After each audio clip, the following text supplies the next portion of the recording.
Hey guys, Ryan Earnhardt here from CreativeSoundLab.tv. Today we're checking out the mic clip by Royer that pairs their R121 with the SM57. We're going to find out if it's worth it, how well it works, and also we're just going to play around with some different positions and look for any advantages to owning this thing. So before we begin, I want to mention that for $2, you can join Creative Sound Lab over at CreativeSoundLab.tv. For $2 a month, you get weekly audio experiments, monthly masterclasses. For $12, you get access to all of my courses and everything that I mentioned before, the weekly audio experiments, the masterclasses. There's also raw tracks in there, which are resume friendly. You can use those to show off your mixing skills. But more importantly, $2, it's the price of a Coke.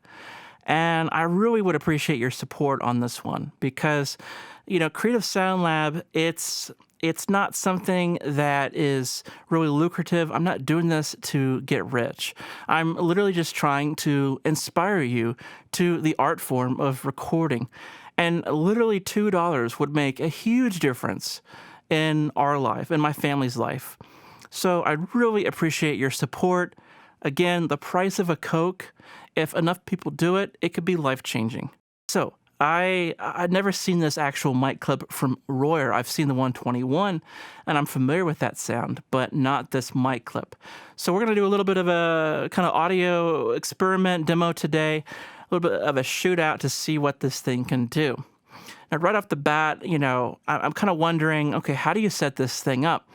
And there was actually a great tutorial on the Royer website that demonstrates that this back kind of seam of the 57, you can line that up with the back of the mic clip. So just as I start off the audio experiment here, this is the starting position for using an SM57. Now I'm going to kind of break this rule, and I'm going to be sliding it in and out of this ideal position.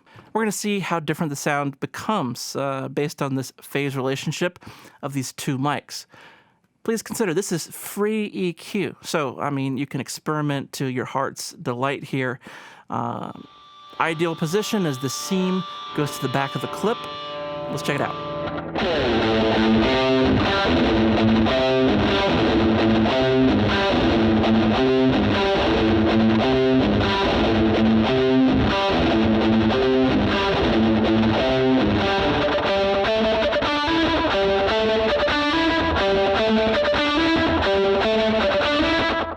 Okay, really interesting. So again, this is free EQ. We can use EQ. We're using the phase. We're using basically real-world EQ to change our guitar sound.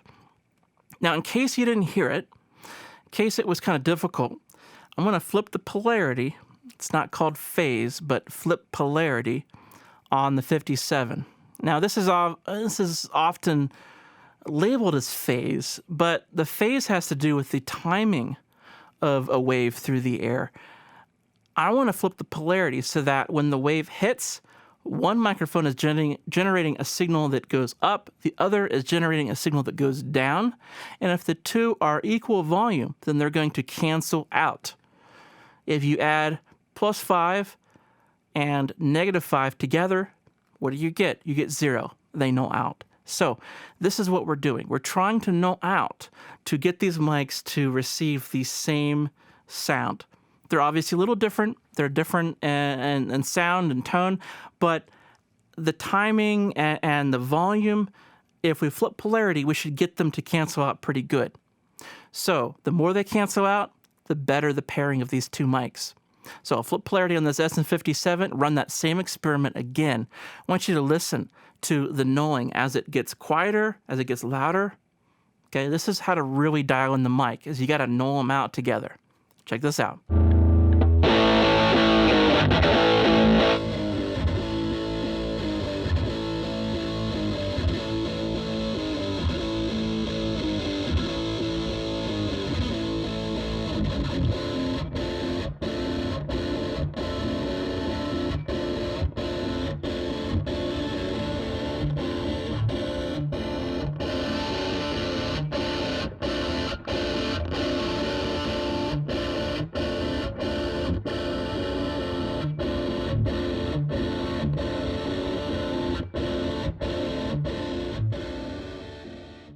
Okay, very cool. Very cool. So again, sometimes it's easier to hear when something is gone terribly wrong than if it goes perfectly right, you know?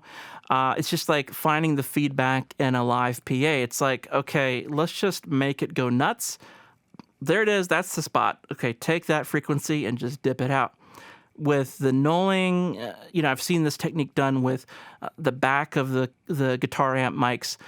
You flip the polarity, you try to make it sound as bad as possible, you try to basically suck out all the fullness as much as possible, and you can kind of hear that a lot easier. When you have the least full sound, that's probably going to be your best position.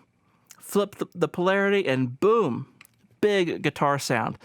That's kind of the technique. That's kind of the thought behind this.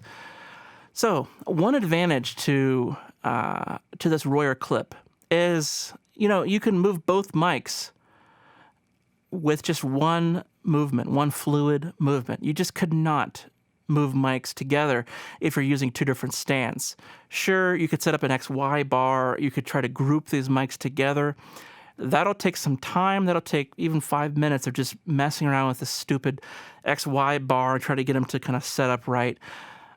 This thing is great. This thing actually works. And the way that you can move these mics together as a single unit, not two mics, this is a game changer. This is something that you could not do without this product. This is actually pretty unique. So think about moving two mics with two different stands and kind of having some sort of tilt or yaw or pan movement here. You just couldn't do it with two stands.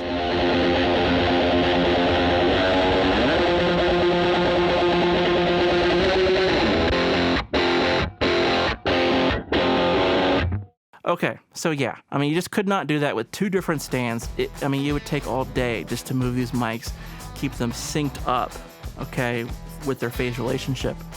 But once you get these mics locked in how you like it with their phase relationship, basically that depth of that 57, then you can move the mic around the speaker cabinet and really dial in the sound.